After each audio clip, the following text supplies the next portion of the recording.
ভোলার দ্বীপের রানীক্ষেত মনপুরা উপজেলায় ঘূর্ণিঝড় রেমালের আঘাতে ক্ষতিগ্রস্তরা দিন পার করছেন খেয়ে না খেয়ে। এখনও রেমালের ক্ষত সামাল দিতে পারছেন না স্থানীয়রা। জলোচ্ছ্বাসে বিচ্ছিন্ন হয়ে গেছে সড়ক, বাঁধ, সম্পূর্ণ বিধ্বস্ত হয়েছে ৩০০ ঘরবাড়ি, আংশিক ক্ষতিগ্রস্ত হয়েছে ৩,০০০ ঘরবাড়ি। তবে প্রত্যেক পরিবারকে সরকারিভাবে ২০ কেজি চাল ছাড়া তেমন কোনো সহযোগিতা দেয়া হয়নি।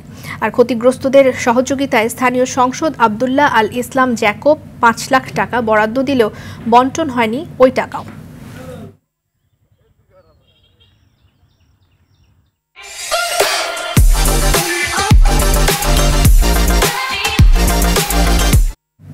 দর্শক, ঘূর্ণিঝড় রেমালে ভোলার মনপুরা উপজেলার ক্ষয়ক্ষতির খবর জানাতে সেখান থেকে যুক্ত হচ্ছেন সরাসরি অমিতাভ অপু, সংসদ সদস্যের ৫ লাখ টাকা বরাদ্দ এখনো বন্টন না হওয়ার কারণ কি?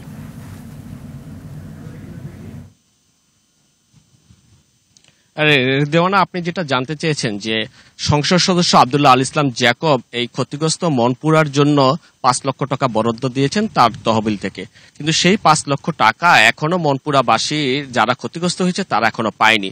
আমি এই বিষয়ে এখানকার সাকুচিয়া ইউনিয়নের চেয়ারম্যান অলিউল্লাহ কাজল, তাকে আমি প্রশ্ন করেছিলাম যে আপনারা জনগণকে কেন এই টাকা, ক্ষতিগ্রস্তদের টাকা বন্টন করেন। তিনি আমাদেরকে জানিয়েছেন যে এই টাকা কোনো ইউনিয়নে এখনো বন্টন করা হয়নি, কারণ উপজেলা নির্বাহী অফিসারের কাছে এই টাকাটি রয়েছে এবং তিনি যেহেতু উপজেলা নির্বাচন আগামী দিন, সেই উপজেলা নির্বাচনের পরেই তিনি টাকাটা বন্টন করতে চান বিধায় এই টাকা আর এই জনগণের মধ্যে পায়নি। তাহলে এই যে ক্ষতিগ্রস্ত পরিবারগুলো শুধুমাত্র এই উপজেলা নির্বাচনের কেন্দ্র করেই কিন্তু তারা পায়নি।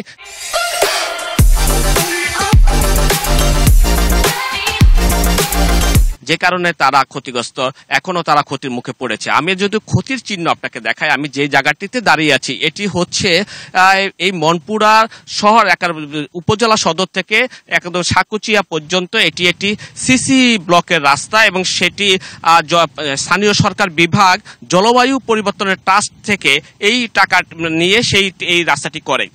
এবারে রেমালের আঘাতে এই রাস্তাটি বিভিন্ন অংশ যেভাবে ধসে গেছে, এটি সিসি ব্লকের রাস্তাটি তলিয়ে নিয়ে গেছে এবং এখান দিয়ে পানি ঢুকে ১৬৮ মিটার বা এলাকার মধ্যে দিয়ে বাঁধ ধসে সেখানে পানি প্রবেশ করেছে।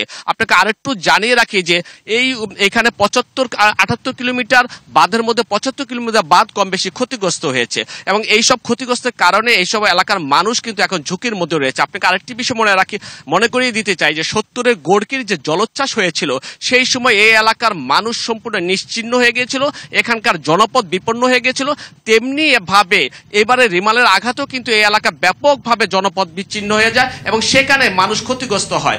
যে বলা হচ্ছে ৩,০০০ পরিবার এখানে ক্ষতিগ্রস্ত হয়েছে। তো এই সব মানুষকে ঘুরে দাঁড়ানোর জন্য এখন চেষ্টা চলছে, তারা ঘুরে দাঁড়াতে পারছে না, তারা সরকারের কাছে সাহায্য আবেদন করেছে। খুব শীঘ্রই আশা করি প্রশাসন একটি উদ্যোগ নেবে। ধন্যবাদ অমিতাভ অপু।